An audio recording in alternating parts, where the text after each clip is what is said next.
সুপ্রিয় দর্শক, স্বাগত জানাচ্ছি আজকের সম্পাদকীয়তে। আমি জিন্নাতারা যশোয়া। নির্বাচনকে সামনে রেখে সুষ্ঠু পরিবেশ নিশ্চিতের লক্ষ্যে টিভি টকশো নির্বাচনী সংলাপে কটূক্তি বা ব্যক্তিগত আক্রমণের প্রচার না করার আহ্বান জানিয়েছে নির্বাচন কমিশন।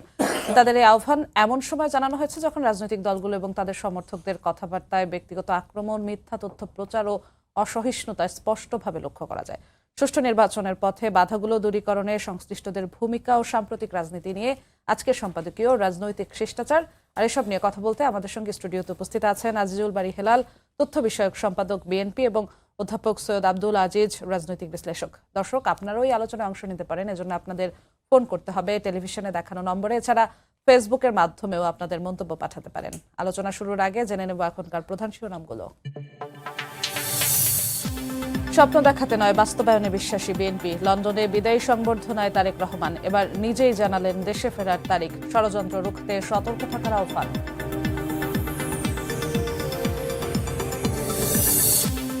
বাংলাদেশ ভারত সম্পর্কে ফের টানাপোড়েন, হাইকমিশনারকে পাল্টা তলব নয়াদিল্লির। স্বাভাবিক হিসেবেই দেখছেন পররাষ্ট্র উপদেষ্টা। ভারতীয় হাইকমিশন অভিমুখে মিছিল। হাদির ওপর হামলায় ব্যবহৃত মোটরসাইকেল, হেলমেট ও ভুয়া নম্বর প্লেট উদ্ধার। হত্যা চেষ্টায় মূল অভিযুক্ত ফয়সালের বাবা মার জবানবন্দি।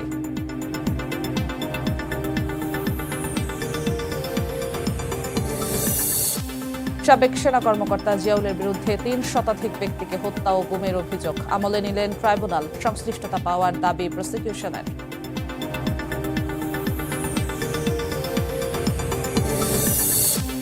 এবং শ্রমশক্তি রফতানিতে বড় বাধা দালাল, পদে পদে ক্ষতিগ্রস্ত মানুষ। আন্তর্জাতিক অভিবাসী দিবস উপলক্ষে প্রধান উপদেষ্টা।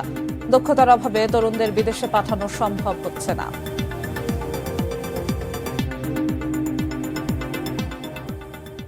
দর্শক, দেখছিলাম প্রধান শিরোনামগুলো, যাচ্ছি আলোচনায়। আপনাদের দুজনকে আরো একবার স্বাগত আজকের সম্পাদকীয়তে। আজিজুল বারী হেলাল, আপনাকে দিয়ে শুরু করতে চাই। আজ ইসি যেমনটা বলেছে যে টিভি টকশো নির্বাচনী সংলাপে কটূক্তি বা ব্যক্তিগত আক্রমণের প্রচার নয়, এমনটাই বলেছে ইসি। বিগত সময় রাজনীতির মাঠে এই কটূক্তি বা ব্যক্তিগত আক্রমণ কম হয়নি বা কম হচ্ছে না বলা যায়। প্রশ্ন হচ্ছে, এই নির্দেশনাটা আসলে মানা কতটা সম্ভব, আর এই বিষয়টি শুধু মানলেই আসলে সুষ্ঠু পরিবেশ নিশ্চিত করা কতটা সম্ভব? জি, এটা তো মানা অবশ্যই সম্ভব। রাজনৈতিক শিষ্টাচার যদি মেনে চলেন তাহলে ইসির এই নির্দেশনাগুলো মেনে চলা সম্ভব। আর যদি শিষ্টাচার না মানেন তাহলে তো আপনাকে আইন করতে হবে, আইন করে তার ব্যবস্থা নিতে হবে। তবে রাজনীতিতে রেটরিক বলে একটা কথা আছে, যে অনেক চটুল বাক্য, অনেক পপুলিস্ট কথাবার্তা, এইরকম রাজনীতিটা অনেক সময় অ্যাকসেপ্টেবিলিটি পায়। কিন্তু মূল প্রবলেম হচ্ছে মিস ইনফরমেশন, যাকে বলে ডিসইনফরমেশন। যেমন আজকে আমি দেখলাম, আমি একটা টক শোতে ছিলাম, সেখানে দেখলাম যে বলা হচ্ছে একটা যমুনা টিভির একটা ফটোকার্ড ব্যবহার করে যে আমাদের মহাসচিব নাকি বলছে যে আমাদের চেয়ারম্যান তারেক রহমান তিনি 25 তারিখে আসছেন না, ডিসেম্বরে, কোন ডিসেম্বর, এরকম একটা ভুল নিউজ কিন্তু যমুনা টিভির ফটোকার্ড ব্যবহার করেছে। ফ্যাক্ট চেকাররা দেখলো যে এটা একটা AI generated fake news. Secondly আরেকটা দেখলাম যে নাসিরউদ্দিন পাটোয়ারি, এনসিপির নেতা, তিনি বলছেন যে বিএনপি মুখে মুখে বিপ্লব কিন্তু অন্তরে অন্তরে আপনার আওয়ামী লীগ। ফ্যাক্ট চেকাররা ফ্যাক্ট চেক করে দেখলেন যে আসলে নাসিরউদ্দিন পাটোয়ারি বলেছিল জামাত মুখে মুখে বিপ্লব অন্তরে অন্তরে আওয়ামী লীগ। ওই নিউজটাকে জামাতের জায়গা বিএনপি বসিয়ে দিয়েছে। সুতরাং এরকম আপনার এআই জেনারেটেড নিউজ, ডিসইনফরমেশন এইসবের বিষয়ে সরকার যে আইন করলেই আপনার এগুলো বন্ধ হবে আমি মনে করি তা না। আপনি একটা আইডি বন্ধ করবেন, আরেকটা আইডির থেকে খুলবে। আমি এর জন্য দুটো প্রস্তাব করতে পারি যে এই মিসইনফরমেশন, ডিসইনফরমেশনের জন্য আপনি যদি আপনার গণমাধ্যম, আপনাদের টেলিভিশন বা প্রিন্ট মিডিয়া, ইলেকট্রনিক মিডিয়া, এরা যদি নিউজটা ঠিক প্রচার করে ভালো, তখন সোশ্যাল মিডিয়া নিউজটা কিন্তু ফেক পরিচয় হবে। সোশ্যাল মিডিয়ার রিচ অনেক বেশি আমি দেখলাম। গণমাধ্যম যদি নিউজগুলো ঠিকভাবে দেয়, ওরা যদি মিসইনফরমেশন, ডিসইনফরমেশন না দেয়, তাইলে কি দেই না, গণমাধ্যম দেই, তো আমি বলছি, তাহলে সোশ্যাল মিডিয়ার এই নিউজগুলো মানুষের বিশ্বাস হারাবে। আর সেকেন্ডলি যেটা হতে পারে সেটা হলো, সোশ্যাল মিডিয়া বলতে ফেসবুক, টুইটার, ইউটিউব, এই তো এইগুলোর যে কর্তৃপক্ষ আছে, আন্তর্জাতিক যে কর্তৃপক্ষ, তাদের সাথে আমাদের সরকারের আলোচনা হওয়া উচিত যে এই প্রযুক্তির এই আধুনিক উন্নয়নে আপনাকে তো সেটাকে সামলিয়ে চলতে হবে। এখন আপনি ইচ্ছা করলে একজন লোকের বিরুদ্ধে একটা আইন করে আপনি একটা ফেসবুকের একটা পেজ বন্ধ করে দিলেন, ইউটিউব বন্ধ করে, সে আরেকটা খুলবে। কিন্তু ওই ব্যক্তিটাকে চিহ্নিত করা, বা ফেসবুক কর্তৃপক্ষ, ইউটিউব কর্তৃপক্ষ, এক্স বা টুইটার কর্তৃপক্ষের সাথে সরকারে আলোচনা করে এটার একটা নিয়ন্ত্রণের ব্যবস্থা করা উচিত। তবে ভোটের মাঠে এবার কিন্তু অ্যাকচুয়াল জগতের থেকে ভার্চুয়াল জগৎ বেশি ভাইব্রেন্ট, এবং এর ডিনামিক্সও অনেক বেশি ভার্চুয়াল জগতে। এই যে আমরা তিনজন কথা বলছি, এখানে যদি 500 লোক শুনতে পারতো, কিন্তু এই কথা হাজার হাজার লোকের কাছে চলে এবং যাবে, রিজেনারেটেড, তাই না? সুতরাং ভার্চুয়াল জগতে দর্শক সংখ্যা বেশি। এবারের নির্বাচনের সবচেয়ে বড় চ্যালেঞ্জ হবে এই ভার্চুয়াল জগৎকে কে কতটা সামলিয়ে নিতে পারছে। সেই জায়গাটা আরো বেশি ব্যবহার করা হচ্ছে ব্যক্তিগত এখানে আপনি আক্রমণের আইন জন্য। কানুন দিয়ে কিছু করতে পারবেন বলে আমার মনে হয় না। ওই আইন কানুন, এটা তো আপনি একটা অ্যাকাউন্ট বন্ধ করবেন, আর একটা অ্যাকাউন্টে ছাড়বে। জি। আপনার বট বাহিনী সম্বন্ধে আপনার আইডিয়া আছে। এই আমি আর আজিজ ভাই এখানে কথা বলছি, একদল বসে আছে, মনে করেন আমি যত ভালো কথা বলি আমাকে অ্যাসাসিনেট করবে ক্যারেক্টার, আজিজ ভাই যত ভালো কথা বলুক তাকে অ্যাসাসিনেট করবে। এটা আপনি নিয়ন্ত্রণ করবেন কি করে? এই জন্য বলছি যে এটার কিন্তু জন্য রাজনৈতিক নেতাকর্মীরা যদি একে অপরের প্রতি অসহিষ্ণু আচরণটা নিয়ন্ত্রণ করে, তাহলে অনেকটা নিয়ন্ত্রণ করা সম্ভব কিনা? তারপরেও নিয়ন্ত্রণ করা সম্ভব যতদিন না মানুষ তার রাজনৈতিক শিষ্টাচার বজায় রাখবে, মানুষের নৈতিকতা ডেভেলপড হবে, ততদিন। আপনি এইগুলো রাজনৈতিক কর্মীরা শিষ্টাচার বহন করবে কী করে? আপনি যখন বলবেন, একটা বক্তৃতা দিবেন, তখন সেই বক্তৃতা অন্যটা পার্টির বিরুদ্ধে চলে যায়, যাবেই। কতটুকু বিরুদ্ধে যে দিবেন এটা আপনার ব্যক্তিগত হিসেবে নির্ভর করে। সরকার এখানে কতটুকু নিয়ন্ত্রণ করতে পারে। একটা জিনিস যেটা ভুল জিনিস না, আমি বললাম এখানে 1 আর 1 2, আপনি প্রচার করছেন 1 আর 1 3, এই জায়গাটা আপনি কিভাবে নিয়ন্ত্রণ করবেন? এআই জেনারেট করা হচ্ছে। আবার যে বট বাহিনী, যেটা বললাম, যে বিভিন্ন আননোন অ্যাকাউন্টে ফেক অ্যাকাউন্ট খুলছে, সিঙ্গাপুরে দেখা যাচ্ছে, সিঙ্গাপুর থেকে 500 অ্যাকাউন্ট খুলছে, দেখা যাচ্ছে মালয়েশিয়াতে 1000 অ্যাকাউন্ট খুলছে, তার একই সাথে, মানে এগুলো একটা পরিকল্পিত। এইগুলোকে নিয়ন্ত্রণ করবার জন্য আপনার এই যে ডিএসএ অ্যাক্ট বা আইসিটি অ্যাক্টের মতো কোনো অ্যাক্ট করা যায় কিনা, করার পরেও এটা যে থামানো যাবে তা না। এই জন্য আমি মনে করি যে যেহেতু এটা একটা গ্লোবাল প্রবলেম, এই প্রবলেম শুধু বাংলাদেশে না, তাই না? এটা ন্যাশনাল এবং গ্লোবাল প্রবলেম, পুরো গ্লোবালে এটা প্রবলেম। সুতরাং এই যে কর্তৃপক্ষ যারা আছে, ফেসবুক, টুইটার, ইউটিউব, এদের সাথে সরকারের এই পর্যায়ে কথাবার্তা বলা উচিত। অধ্যাপক সৈয়দ আব্দুল আজিজ, আপনার কাছে আসতে চাই একই বিষয়ে। নির্বাচন কমিশন বলেছে এই যে টিভি টক শো বা নির্বাচনী সংলাপে কটূক্তি বা ব্যক্তিগত আক্রমণ যে প্রচার করা যাবে না, এই যে নির্দেশনা, এটি মূলত সুষ্ঠু একটি নির্বাচনী পরিবেশ তৈরি করার জন্য, নির্বাচনী পরিবেশ যেন সুষ্ঠু হয় তার জন্যই এই নির্দেশনা। শুধু এই নির্দেশনাতেই আসলে সুষ্ঠু পরিবেশ নির্বাচনের জন্য তৈরি করা কতটুকু সম্ভব? ধন্যবাদ আপনাকে এবং আপনার সাথে সময় টিভির দর্শক শ্রোতাকে, সেই সাথে আমার সম্মানিত সহ আলোচককে। এটি একটি খুবই গুরুত্বপূর্ণ আলোচনা এবং আমরা স্বাগতই জানাতে পারি যে নির্বাচন কমিশনের যে এই প্রত্যাশাটা, এবং তাদেরকেও কিছু মেজার নিতে হবে, তাদের শুধু বলার জন্য নয়। তবে আমি একটু গোড়ায় যদি বলি, বাংলাদেশের ইতিহাসটা, যেটা আমার সহ আলোচক একটু আগেই বললেন, আইজুল ভাই হেলাল সাহেব যেটা বললেন, আপনি দেখবেন আমাদের ইতিহাসটাই দাঁড়িয়ে আছে অনেকগুলো মিথের ওপরে, পুরো ইতিহাস। এমনকি 54 বছর পরে আমাদের স্বাধীনতার ইতিহাস নিয়ে আমাদের কত রকমের তথ্য, ইমোশন, এবং যে প্রশ্নগুলো আজকে প্রশ্ন উঠেছে, 24 কি 71-এর প্রতিপক্ষ? আবার প্রশ্ন উঠছে 71 আসছে কোথা থেকে? 47 ছাড়া কি 71 আসছে? তারপরে আমাদের স্বাধীনতা যুদ্ধের ইতিহাস নিয়ে কত তথ্য এবং কত কিছু। এবং রাজনীতির চর্চাটা হয়েছে একটা সময়, বিগত যে অধ্যায়টা আমরা পার করে আসছি, দেখবেন যে এই জিনিসটা সম্পূর্ণরূপে, মানে একটা জাতিকে মিথ্যা তথ্যের উপরে আমরা দাঁড় করানোর চেষ্টা করেছি, যার ফলে এবং রাজনীতিটা সহজ করে ফেলেছি। আমি আমার প্রতিপক্ষকে প্রতিদ্বন্দ্বী না করে তার বিনাশ সাধন করার একটা আমাদের উদগ্র আমাদের আকাঙ্ক্ষা থাকে, এবং যে কিভাবে তাকে আমি ধ্বংস করে দিতে পারি। তো এই জায়গাটা আমাদের কিছু ঐতিহাসিক দায়ও আছে। আমাদের যতদিন পর্যন্ত না, আমাদের লেখক গবেষক মহিউদ্দিন আহমেদের একটা বই আছে, সেখানে উনি একটা জিনিস বলছেন, একটা জাতির ইতিহাস, সঠিক ইতিহাস দাঁড়াতে 100 বছর সময় লাগে। তো আমরা 54 বছরে এসে দাঁড়িয়ে মাঝামাঝি জায়গায় অতিক্রম করে দেখছি আমাদের ইতিহাসের নির্মাণটা ভুল তথ্যে ভরা। এবং আমাদের শিক্ষার্থীদেরকে, যেমন কিছুদিন আগে দেখবেন পাঠ্যপুস্তকের একটা, আমি যেহেতু শিক্ষা অঙ্গনে কাজ করি, পাঠ্যপুস্তকের বড় বিতর্ক কি জানেন? সেখানে বলা হলো সুলতানি আমলে এরা বিদেশি এবং আগ্রাসী শক্তি ছিল। এটা নিয়েই কিন্তু বিতর্কটা শুরু হলো, যে সুলতানি আমলে বাংলা একটা সম্পদশালী ছিল। এভাবেই আমরা কিন্তু আমাদের নিজেদের সমগ্র ইতিহাসটা নির্মাণ করেছি প্রতিপক্ষকে দেখে কিভাবে তথ্য দিলে আমি আমার প্রতিপক্ষকে ঘায়েল করতে পারবো। এটা একটা জায়গা। দ্বিতীয়ত যে জায়গাটা বলেছেন যে ডিজিটাল মিডিয়াটা খুব পাওয়ারফুল।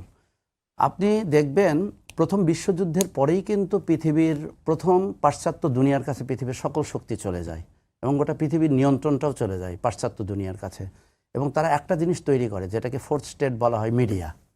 এবং মিডিয়ার মাধ্যমে আপনি এডওয়ার্ড সাইদের যদি ওরিয়েন্টালিজম বইটা আছে 70 দশকে, সেখানে কিন্তু তিনি দেখিয়েছেন কিভাবে পাশ্চাত্য এবং প্রাচ্যের মধ্যে একটা ডিসকোর্স তৈরি হয়েছে। পাশ্চাত্য জগতে এই প্রাচ্য অর্থাৎ এশিয়া এবং বিশেষ করে ইসলামিক ওয়ার্ল্ড সম্পর্কে, তারা ইসলাম মানে হচ্ছে একটা জঙ্গি, এই তত্ত্বটা কিন্তু আস্তে আস্তে বিনির্মাণ করেছে। এবং সবশেষে 90 দশকের শেষে এসে হান্টিংটনের যে তত্ত্বটা, মানে ক্লাস অফ সিভিলাইজেশন, যেটা এই পাশ্চাত্য জগতের এই যে মিডিয়ার মাধ্যমে ফেক নিউজ, ইনফরমেশন, শুধু মিস ইনফরমেশন না, ডিসইনফরমেশন, অপপ্রচার। মিস ইনফরমেশন আপনার ভুল তথ্য, আর একটা হচ্ছে বিকৃত তথ্য। এটার মাধ্যমে আমরা বিনির্মাণ করে ফেলেছি আমাদের সকল কলা কৌশল। সুতরাং এখান থেকে যদি বেরিয়ে আসতে চাই, এখানে 4টা মহলকে রোল প্লে করতে হবে। যেটা উনি বলেছেন, রাজনীতিবিদদেরকে সততার সাথে মিনিমাম, আপনি প্রতিযোগিতার জন্য উনি বলছেন রেটরিক, তো হ্যাঁ একটা লিমিট থাকবে। আমি কতটুকু আমার প্রতিদ্বন্দ্বীকে আমি রেটরিকের আশ্রয় নেব, কিন্তু রেটরিকের বিনাশ সাধন করার জন্য যা ইচ্ছা তাই করব, এবং এই জায়গাতেই কিন্তু আসবে। দ্বিতীয়ত মিডিয়ার একটা ভূমিকা আছে, এবং মিডিয়ার ভূমিকাটা হচ্ছে সত্য প্রচার করা। যেমন আমি একটা সুনির্দিষ্টভাবে বলি, বর্তমান গভর্নমেন্টের ক্ষেত্রে আমরা দেখেন যখন এই গভর্নমেন্টটা আসছে, সকল মহলের কিন্তু সমর্থন নিয়ে আসছে। এই 1.5 বছর 16 মাসের পরিক্রমায় যদি আপনি দেখেন অর্থনৈতিক অবস্থাটা কোন জায়গায় ছিল, কোন জায়গায় আসছে, আমরা কি কেউ এটা বিশ্লেষণ করছি? কিন্তু আশ্চর্যের বিষয় হলো, এই সরকার যে মূল চ্যালেঞ্জটা ফেস করছে, যেমন নির্বাচন, একটা সুষ্ঠু নির্বাচন, যেটা উনি বলেছেন, প্রশাসন লাগবে, আইন শৃঙ্খলা বাহিনী লাগবে, নির্বাচন কমিশনের মেকানিজম লাগবে, এবং পিপলের জনসচেতনতা, সব কিছু মিলে লাগবে। এই যে 4টা বক্সের এই যে নিরাপত্তা বলয়, এই জায়গাতে রাষ্ট্র তো আমরা এখন খুব একটা জায়গায় শক্তিশালী অবস্থানে নেই। এই জায়গাগুলো নিয়ে কিন্তু আমাদের আলোচনার কমের পরিবর্তে আমরা ছোট ছোট ইস্যু, বিএনপি বনাম জামাত, এই ছোট ছোট দ্বন্দ্ব বিভেদগুলোকে আমরা বেশি ফোকাস করছি। মিডিয়ার এখানে একটা কর্তব্য আছে। আমি শেষ করব এই কথা বলে যে কন্ট্রোল মিডিয়া ছিল এর আগে, এখন ফ্রি মিডিয়া, এখন কিন্তু সবাই যা ইচ্ছে তাই বলতে পারছে, কিন্তু এখানে মিডিয়ার একটা নৈতিক দায়বদ্ধতা আছে, সেটা আমাদেরকে পালন করতে হবে। আপনার কাছে আবারও আসবো, আজিজুল বারী হেলাল, আপনার কাছে আসতে চাই। নির্বাচনী পরিবেশ, সুষ্ঠু পরিবেশ নিশ্চিতের জন্যই আজ মূলত ইসি এই চিঠিটি দিয়েছে। তারা এই বিষয়টিকে যতটা সিরিয়াসলি নিয়েছে কিংবা যেভাবে জোর দিয়ে বুঝিয়েছে, বর্তমানে নির্বাচনকে সামনে নিয়ে রেখে আর কোন কোন বাধাগুলো আছে, কোন কোন জায়গায় জোর দেওয়া উচিত, যেসব জায়গায় আসলে কতটা জোর দিতে দেখছেন? দেখেন, নির্বাচন কমিশনকে আপনার শক্তিশালী যদি না করায়, নির্বাচন কমিশনের ওয়ার্কফোর্স তো লিমিটেড। নির্বাচনে কয়েকজন কমিশনার আর সচিবালয় কিছু লোক, আর প্রত্যেক শহরে কিছু নির্বাচন কমিশনার কাজ করে। নির্বাচন কমিশনকে পুরো নির্ভর করতে হয় অ্যাডমিনিস্ট্রেশন আর ল এনফোর্সিং এজেন্সির উপর। এই 2টা নিয়ন্ত্রণ যদি নির্বাচন কমিশনের কাছে না থাকে, তাহলে নির্বাচন কমিশন আইন করে দিতে পারে, কিন্তু তার তো ওয়ার্কফোর্স নেই। এটা ইমপ্লিমেন্ট করার জন্য তো দরকার অ্যাডমিনিস্ট্রেশন, ল এনফোর্সিং এজেন্সি। আর রাজনৈতিক দলগুলো, রাজনৈতিক কর্মীরা যদি স্বতঃস্ফূর্তভাবে নির্বাচনে অংশগ্রহণ করে, যেহেতু এই সরকার বলছে যে ঐতিহাসিক নির্বাচন করবে, এই জন্য রাজনৈতিক দলগুলো, আপনাদের কর্মীরাও যদি স্বতঃস্ফূর্তভাবে অংশগ্রহণ করে নির্বাচনে, যে তার 1 লক্ষ ভোট আর একজনের 10,000 ভোট, 1 লক্ষ ভোটের আধিক্যে যেন 10,000 লোক ভোট থেকে বঞ্চিত না হয়, এই যে যে নীতিগুলো, এগুলো তো আসলে সবাই মুখে মুখে বলবে। যেমন ভাই একটা বলছেন যে ইতিহাস বিকৃত হচ্ছে। পৃথিবীর এমন কোনো দেশ দেখাতে পারবেন না যেখানে ইতিহাস নিয়ে গোঁজামিল নেই। পৃথিবীর ইতিহাস, ইভেন উনি ওই যে ইবনে খালদুনের আল মুকাদ্দিমা পড়লে আপনি জানবেন যে ইতিহাস কিভাবে বিকৃত ক্রাফট করা হয়। ইতিহাস হচ্ছে অন্ধের হাতি দেখার মতো। যে হাতির কান ধরে সে মনে করে হাতি দেখতে কুলার মতো, যে হাতির সুর ধরে সে মনে করে হাতি দেখতে কলা গাছের মতো, ইত্যাদি ইত্যাদি। ইতিহাস শুধু শুধু ইভেন্ট না, সময়ের একটা সেন্টিমেন্ট, শুধু ইভেন্টের ইতিহাস। এখন মনে করেন 1757 সালে পলাশির যুদ্ধে এই ভারতের লোকজন ভারতের বিরুদ্ধাচরণ করেছিল না? মির্জাফর, রায়দুল্লাহ, জগৎ শেঠ করেছিল। এখন যদি মির্জাফর, রায়দুল্লাহ, জগৎ শেঠের পক্ষে বয়ান তৈরি করেন যে ইতিহাস বিকৃতি হচ্ছে, তাহলে কি বর্তমান প্রজন্ম বা কোনো শিক্ষায় আলোকপ্রাপ্ত লোক মেনে নেবে? এটা সত্য তো, যে বাংলা মানে ভারতের থেকে ভারতের স্বাধীনতাকে নষ্ট, ভারত বলতে আমি বাংলাদেশ, পাকিস্তান সব বোঝাচ্ছি, এটা তো সত্য। একইভাবে 1857 সালে যখন সিপাহী বিদ্রোহ হয়েছে, যেটাকে আমরা বলি বাংলাদেশের প্রথম স্বাধীনতা যুদ্ধ, অনেক কম বলে, সেখানে হিন্দু মুসলমান দাঙ্গা লাগিয়ে দেওয়া হয়েছিল যে গরুর চর্বি আর শুকরের চর্বি আপনার বারুদে ব্যবহার করা হয়েছে। সত্য ইতিহাস। এখন আপনি এটাকে নিয়ে অনেক কিছু ক্রাফট করতে পারেন। 1947 সালে যখন পাকিস্তান আন্দোলন হলো, তখন মুসলমান হয়েও পাকিস্তানরা কি মুসলমানদের যদি স্বাধীন আবাসভূমি, তারাও আবার এটার বিরোধিতা করেছিল, একদল করেছিল না পাকিস্তান, না তারা মানে না। কিন্তু পাকিস্তান এখন যদি বলে পাকিস্তান সৃষ্টির পরে যে ওইটা ঠিক না, তো ঠিক না। একইভাবে 1971 সালে বাংলাদেশের স্বাধীনতা যুদ্ধের সীমা, বাংলাদেশের থেকেও বাংলাদেশের স্বাধীনতা যুদ্ধকে মেনে নেয়নি, বিরোধিতা করেছে। তো এইটাকে আপনি অসত্য ইতিহাস বলবেন? সুতরাং কোন কোন ঘটনাকে অসত্য বলবেন? এটা তো সত্য। ইভেন্ট কি ছিল আমি জানি না, কিন্তু চেতনাটা কি ছিল, যে একটা পক্ষ বাংলাদেশের মানুষ হয়েও, মানে স্বজাতি হয়েও স্বজাতির বিরুদ্ধে বিরুদ্ধচারণ করেছিল। এই যে সেন্টিমেন্টটা, আমি কোনো নির্দিষ্ট ইভেন্টের কথা বলছি না। ইতিহাস শুধু ইভেন্টকে ধারণ করে না, আপনার সেন্টিমেন্টকেও ধারণ করে, সেটা বলছি। আমি একটু যুক্ত করতে চাই এখানে। একই প্রসঙ্গে তারেক রহমান বলেছেন যারা 71 ষড়যন্ত্র করেছে তারা এখনো থেমে নেই। বিএনপি নেতা শামসুজ্জামান দুদু বলেছেন 71 ও 24-এর গণহত্যাকারীদের চরিত্র এক। তিনি শঙ্কা প্রকাশ করেছেন যে নির্বাচন না হওয়ার মতো পরিস্থিতি তৈরির চেষ্টা করছে একটি মহল। এই একটি মহল আসলে কারা? আপনিও হয়তো বা সেই দিকে ইঙ্গিত করছিলেন। না, দেখেন, আমরা সবাই কিন্তু এখন নির্বাচনে নেমে গেছি। অনেকে বলছিল যে নির্বাচন সংস্কার, অনেক কথা, মানে নির্বাচনকে হার্ডেল করার জন্য অনেক কথা বলেছিল। এখন সবাই নির্বাচনে নেমে গেছি, তারপরেও কিন্তু আমাদের 5 দল মনে হয় 5 দফা দাবি নিয়ে তারা এখনো রাজপথে আছে।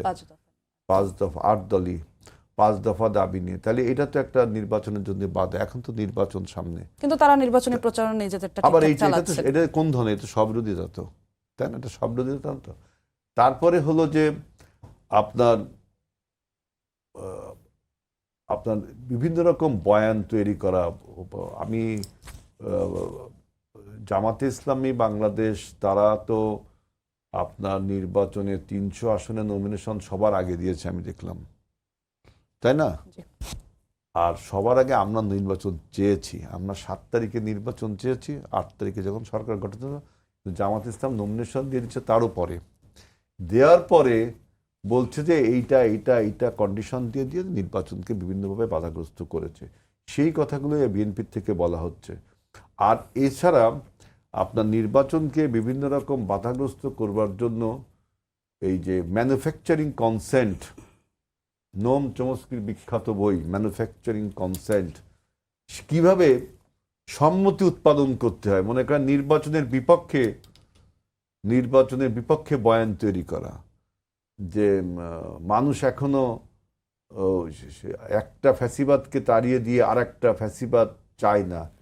এই যে এই সমস্ত মানে বয়ান বিভিন্ন টেলিভিশনে, আবার ওই যে আপনি কারণ মিডিয়াতে তৈরি করে, এইটা কিন্তু নির্বাচনী শিষ্টাচারকে লঙ্ঘন করে।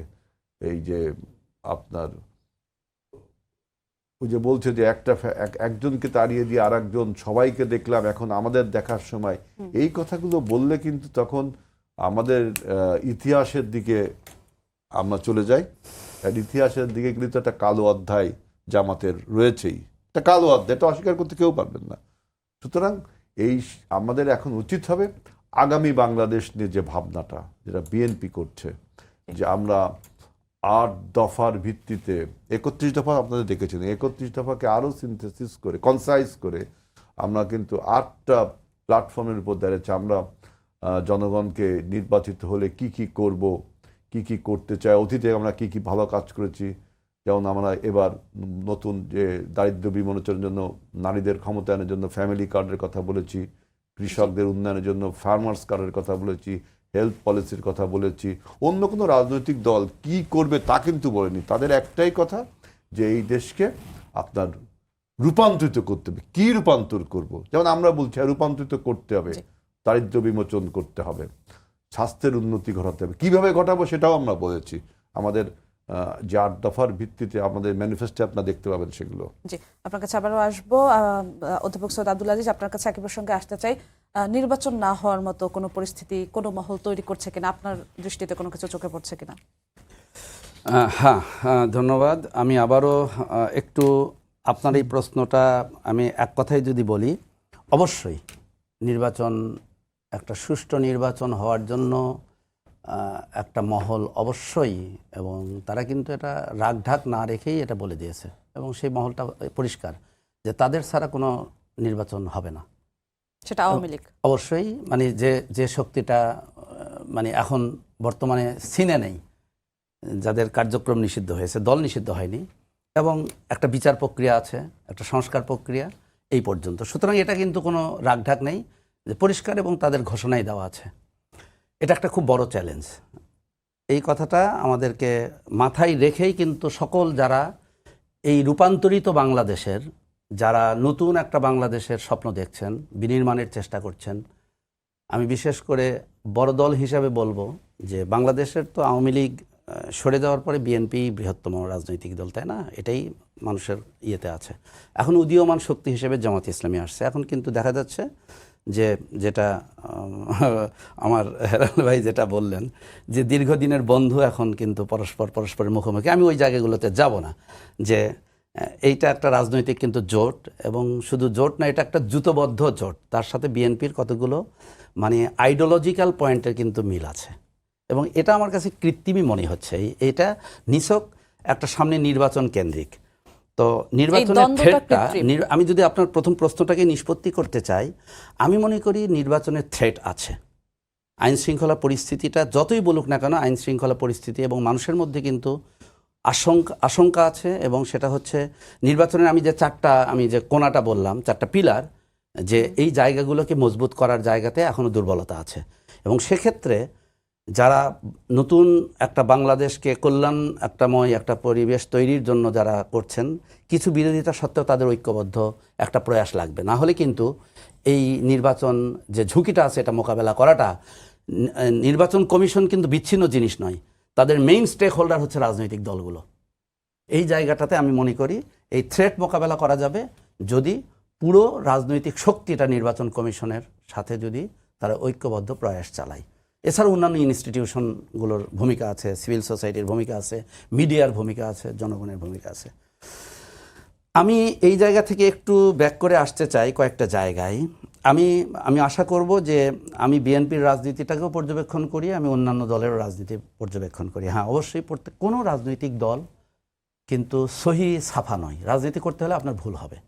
যেমন আমি বিএনপির জায়গাটাই বলি, বিএনপির 31 দফা কর্মসূচির মধ্যে কিন্তু একটা ভিশনারি একটা স্টেটমেন্ট আছে, সেটা হচ্ছে একটা রেইনবো নেশন তৈরি করতে চাই। প্রশ্ন হচ্ছে রেইনবো নেশনটা কি? এবং এটার সাথে কিন্তু আপনি বিএনপির অভ্যুদয় যদি দেখেন, যে বিএনপি কিন্তু সেই রাজনৈতিক দল, শহীদ রাষ্ট্রপতি জিয়াউর রহমান যিনি আসছিলেন, স্বাধীনতা উত্তর বাংলাদেশকে হঠাৎ করে বাঙালি জাতীয়তাবাদের তত্ত্বে কিন্তু একটা প্রথম আমি বলবো একটা জাতিরাষ্ট্রের ভাঙন হলো বাঙালি জাতীয়তাবাদ দিয়ে, এবং পাহাড়িদেরকে আমরা ঠেলে দিলাম যুদ্ধের দিকে, তোরা বাঙালি হয়ে যা। এবং সেখানে জিয়াউর রহমানের কি তত্ত্বটা আসলো? বাংলাদেশি জাতীয়তাবাদ। এই ভূখণ্ডের যারাই নাগরিক তারা সব বাংলাদেশি। এই যে একটা জাতি রাষ্ট্রের কনসেপ্ট এটা, এবং সেটাই আজকে রূপান্তরিত হচ্ছে, সকলে মিলেই কিন্তু একটা রাষ্ট্র বিনির্মাণ হয়। এটাই রেইনবো নেশন, এটাই রেইনবো নেশন। এবং এখানে কিন্তু কোনো হিংসা থাকবে না, প্রতিদ্বন্দ্বিতা থাকবে। আমার কর্মসূচি আমি দেব। আমি বলবো বিএনপি, এটা আমি ক্রিটিসিজম করছি এখন বিএনপির, আমি এখন ক্রিটিসিজম, উনি যেহেতু বিএনপির খুবই একেবারে মানে ছাত্রদল করে উঠে আসা কিন্তু রাজনীতিবিদ উনি, আমি আশা করব যে এই ক্রিটিসিজমটাকে সহজভাবে, এবং কারণ কিছু কিছু ক্রিটিসিজম আছে যার মধ্যে কল্যাণকামিতা আছে, আমি আশা করব যে সেভাবেই নেওয়া হবে। বিএনপি কি তার রাজনৈতিক আদর্শের জায়গাটা আছে যে জিনিসগুলো এখন উচ্চারিত হচ্ছে? একটু পিছন পানে আমরা তাকায় দেখি। এই বিএনপি তো সেই বিএনপি যে বিএনপি একটা যুদ্ধ বিধ্বস্ত উত্তর বাংলাদেশের, যে ভুখা নাঙ্গা বাংলাদেশে সকল মানুষকে নিয়ে একটা দেশ গঠনের জন্য, আমি তখন অষ্টম শ্রেণীর ছাত্র, জিয়াউর রহমান সাহেব আমাদেরকে সেই ট্রাকে তুলে আমরা খাল কাটার কাজে অংশ নিয়েছি। এখানে কিন্তু কোনো দল ছিল না। আজকে আমাদের বিএনপি নেত্রী খালেদা জিয়া, তিনি কি কোনো দলের নেত্রী এখন? তিনি দেখেন কিভাবে তাকে বলা হতো তিনি, তার কোনো রাজনৈতিক গ্রাউন্ড নেই। আমি একটা জিনিস চিন্তা করি আমাদের চিন্তার জায়গায়, দেখেন তিনি এমন একজন, বলা হয় যে তিনি লাইফ লং লার্নিং বলে একটা কথা আছে, কিন্তু তার প্রকৃষ্ট উদাহরণ হচ্ছে আমাদের বিএনপি নেত্রী বেগম খালেদা জিয়া। তিনি বিএনপি শুধু নেত্রী না, তিনি দেশনেত্রী প্রকৃত অর্থেই। লাইফ লং লার্নিং, একটা রাজনৈতিক দল তাকে কটাক্ষ করা হতো তিনি মেট্রিক পাস কি পাস না, কিন্তু কেউ জানে না তিনি রাষ্ট্রপতির স্ত্রী হিসাবে তিনি যখন বিএনপির নেতৃত্ব দেন তার আগেই তিনি কিন্তু প্রায় 100 রাষ্ট্রে তিনি ভ্রমণ করেছেন, তিনি রাষ্ট্রনেতাদেরকে দেখেছেন, তাদের চরিত্র দেখেছেন, এবং তারপর তিনি যখন দায়িত্বটা পেলেন তখন তার চরিত্রটা আর একটা রাষ্ট্রনায়কের চরিত্র ধারণ করলেন। আমি মনে করি বিএনপির একটু পিছন ফিরে তাকানো দরকার। এবং আমি বলবো এই জুলাই বিপ্লবোত্তর বাংলাদেশে যে রাজনৈতিক যে অনৈক্যের জায়গাটা আছে, এখানে বিএনপির দায় আছে, আমি বলতে চাই। এবং এটা ইতিহাসের একটা ঘটনা, সেটা হচ্ছে যে বঙ্গভবনে যে কিন্তু বিএনপি আগে থেকে বলছিল তারা নির্বাচিত হলে সকলকে মিলে একটা রাষ্ট্র গঠন করবে, তাহলে সকলকে মিলে কেন এটা হলো না? উনি ওনার প্রতিপক্ষকে দায় দিতে পারবেন, কিন্তু ওনার ভূমিকাটা কি সেটা তো ওনাকে স্পষ্ট করতে হবে, যে কেন সকল রাজনৈতিক দলগুলোর নেতৃত্ব, কেন বিএনপি ঐক্যবদ্ধ জাতি গঠনের, যেটা তারা বিগত সময়গুলোতে বলে আসছিল, এই দায়িত্ব বিএনপিকে নিতে হবে। দ্বিতীয় আমি শেষ করতে চাই এই পর্বের আমি একটা কথা বলে, উনি কয়েকটা জিনিস বলেছেন। আমি যেহেতু সব রাজনৈতিক দলের পর্যবেক্ষণ করি, এই কথাগুলো ঐতিহাসিকভাবে সত্য নয়। মীর জাফরের তুলনা আসছে, হ্যাঁ আমি আমি আমি আমি শেষ করে দিচ্ছি। মীর জাফরের তুলনাটা আসছে, দেখেন আমি জামাত ইসলামের কিন্তু প্রতিনিধিত্ব করছি না, বাট আমি ইতিহাসের আলোকে আমি কিন্তু রাজনৈতিক দলগুলোর অবস্থান বিশ্লেষণ করছি। অতি সম্প্রতি একটা বয়ান চালু হয়েছে, জামাত পাকিস্তানের বিরোধিতা করেছে, কিন্তু কি বিরোধিতা করেছে এটা কিন্তু কেউ বলছেন না। জামাতের তৎকালীন আমির মৌলানা মওদুদী, আমি একেবারে আপনাকে কোট আনকোট বলছি, ওনার একটা তত্ত্ব ছিল, রাষ্ট্র তত্ত্বটা কি, যখন ভারত স্বাধীন হচ্ছে ওনার তত্ত্ব হচ্ছে, ওনার বক্তব্য আমি কোট আনকোট বলছি, ভারত কি 2 ভাগ হবে না 100 ভাগ হবে এটা বিষয় না। সেখানে দুটা তত্ত্বের বিরুদ্ধে উনি অবস্থান নিয়েছিলেন, একটা হলো জাতীয়তাবাদের বিরুদ্ধে, আর একটা তো ধর্মনিরপেক্ষতাবাদের বিরুদ্ধে। এবং ওনার তত্ত্বটাই ছিল এখানে মানে একটা মানুষের দাসত্ব করবে না। কিন্তু পাকিস্তান রাষ্ট্রটা হয়ে যাওয়ার পরেই কিন্তু জামাত ইসলামী 2 ভাগ হলেন, উনি চলে গেলেন পাকিস্তানে, এবং পাকিস্তান জামাত ইসলামী হলো, আবার পাকিস্তান জামাত ইসলামী হিন্দ হলো। হিন্দের জামাত ইসলামী কিন্তু রাজনৈতিক দল না, তারা সামাজিক এবং কল্যাণ কাজ করে, আর রাজনৈতিক দল হিসেবে জামাত ইসলামী পাকিস্তান হলো, সেটা আবার পরবর্তীতে 71-এর পরে জামাত ইসলামী পাকিস্তান, জামাত ইসলামী বাংলাদেশ। সুতরাং এই যে একটা কথাকে আমরা বলছি, আর একটা বলেই আমি শেষ করে দেব, যে ইতিহাসের যে কথাটা বলছেন, ইতিহাসের যে কথা বলছেন, দেখেন ইতিহাসের সব জাতির ইতিহাস একেবারে নিরেট অকাট্য সত্য নয়, এটা তেমন সত্য, কিন্তু বাংলাদেশ একটা ব্যতিক্রম। কেউ কি বলতে পারবে 30 লক্ষ শহীদ, 2 লক্ষ মা বোনের ইজ্জত, কোথায় এই ফ্যাক্ট? আপনাকে ধন্যবাদ। আপনার কাছে একটু আসতে চাই, আমরা ইতিহাস নিয়ে আজকে খুব বেশি সময় পাচ্ছি না, তাই এই প্রসঙ্গেই থাকতে চাই যে 5 আগস্ট পরবর্তী সময় যেমনটা বলছিলেন আব্দুল আজিজ, যে বিএনপি ঐক্যে ভাঙনে বা ঘাটতিতে বিএনপির একটা দায় আছে, এই প্রসঙ্গে যদি কিছু বলতে চান একটু ছোট করে 2 মিনিটে। ঐক্যবদ্ধ জাতি গঠনের কথা প্রথমেই বলেছি, এখনো বলছি, ভবিষ্যতেও বলবো। ঐক্যমত কমিশনে বিএনপি যেভাবে একাডেমিক্যালি আলোচনা করে একটা ঐক্যের সৃষ্টি করেছে, এটা কিন্তু আপনাকে মানতে হবে। আমরাই বলেছি যে জয়লাভ যেই করুক না কেন আমরা একটা জাতীয় ঐক্য সাকার করব। এখন যদি আপনি ঐক্য করে নির্বাচন করেন, যে সবাই মিলে নির্বাচন করছে, বিরোধী দলকে মানে হাসিনা যেটা করেছিল আমি আর ডামি নির্বাচন, এটা তো করা উচিত হবে, এটা কম্পিটিটিভ নির্বাচন হবে। প্রশাসনকে তার চূড়ান্ত নিরপেক্ষতা দেখাতে হবে এই ঐতিহাসিক নির্বাচন করার জন্য। আর সবচেয়ে বড় যে থ্রেটটা আমি মনে করি যে রাজনীতির সংকীর্ণ স্বার্থে, আমি রাজনীতিবিদ হয়ে বলছি যে রাজনীতির সংকীর্ণ স্বার্থে আমাদের মহান ধর্ম, ইউনিভার্সাল রিলিজন, আল্লাহর মনোনীত ধর্ম, সেই ধর্মকে বিভক্ত করা ঠিক উচিত হবে না। যারা করছেন জনগণ আপনাদেরকে অতীতেও প্রত্যাখ্যান করেছে, এখনো প্রত্যাখ্যান করবে। কারণ এই একটা ইউনিভার্সাল রিলিজন, উনি ওই যে হান্টিংটনের ক্লাসেস অফ সিভিলাইজেশন আপনি যদি কনক্লুশনে পড়েন যে ইউনিভার্সাল যে কালচার এইটা একদিন জয়লাভ করবে, তাই না? সে আমি মনে করি যে ইউনিভার্সাল রিলিজন ইসলাম, এই ইসলামকে মহান ধর্ম, আল্লাহর মনোনীত ধর্ম, ইন্নাদ-দীনা ইনদাল্লাহ ইসলাম, আল্লাহর মনোনীত ধর্ম, এই ধর্মটাকে নিয়ে যারা রাজনীতির সংকীর্ণ স্বার্থে ব্যবহার করছেন, অতীতেও সাকসেসফুল হননি, ভবিষ্যতেও সাকসেসফুল হবেন না। এবং শেষ কিয়ামতের মাঠেও দিনেও এর জন্য আপনাকে জবাবদিহি করতে হবে, যা কেন ইসলামের মতো মহান ধর্মকে নিয়ে এইভাবে আপনার প্রশ্নবিদ্ধ করা হচ্ছে। আমরা সবাই এই ধর্মের অনুসারী, অথচ আপনি এই ধর্মকে ব্যবহার করে, এই ধর্মের কে বিভিন্নভাবে ব্যাখ্যা করে মানুষের কাছে যাচ্ছেন যে আপনার এই মার্কায় ভোট দিলে আপনি আখিরাতে পার হয়ে যাবেন। এই যে অপব্যাখ্যা, অন্য ধর্মের মানুষ শুনছে না, অন্য মানুষ দেখছে না, তাহলে কি বলছে, কি ভাবছে আমাদের ধর্ম সম্বন্ধে? আমরা নিজেরাই যদি আমাদের এই মহান ধর্মকে এইভাবে আপনার প্রশ্নবিদ্ধ করে তুলি, তো এর জবাব দিতে শুধু এই দুনিয়ায় না, অপর দুনিয়াও দিতে হবে। এইটা হলো আমার বক্তব্য। আর একটু বিষয় একটু ছোট করে 30 সেকেন্ডে জানতে চাই যে প্রার্থীদের নিরাপত্তা নিশ্চিতের বিষয়ে আপনি একজন প্রার্থী, কতটা নিরাপদ নিজেকে অনুভব করেন? 30 সেকেন্ডে। সাবধানের মাইন্ড নেই, মারের সাবধান নেই, বুঝছেন? এখন কুল্লু নাফসিন যায়কাতুল মউত, মানুষকে মৃত্যুর স্বাদ বহন করতেই হবে। তবে যেন আপনার তার মানে এই না যে আপনি নিরাপত্তা দিবেন না। রাষ্ট্রের উচিত প্রত্যেকটা নাগরিককে, প্রার্থীদের যেমন নিরাপত্তা দিচ্ছে, নাগরিকদের এরকম নিরাপত্তা দিতে হবে। এই নিরাপত্তা আমাদের অবশ্যই আমরা একদম শেষের দিকে চলে এসেছি। আপনাদের দুজনকে অসংখ্য ধন্যবাদ, সবাইকে ধন্যবাদ জানিয়ে শেষ করছি আজকের সম্পাদকীয়। আগামীকাল আবারও দেখা হবে একই সময়। শুভরাত্রি।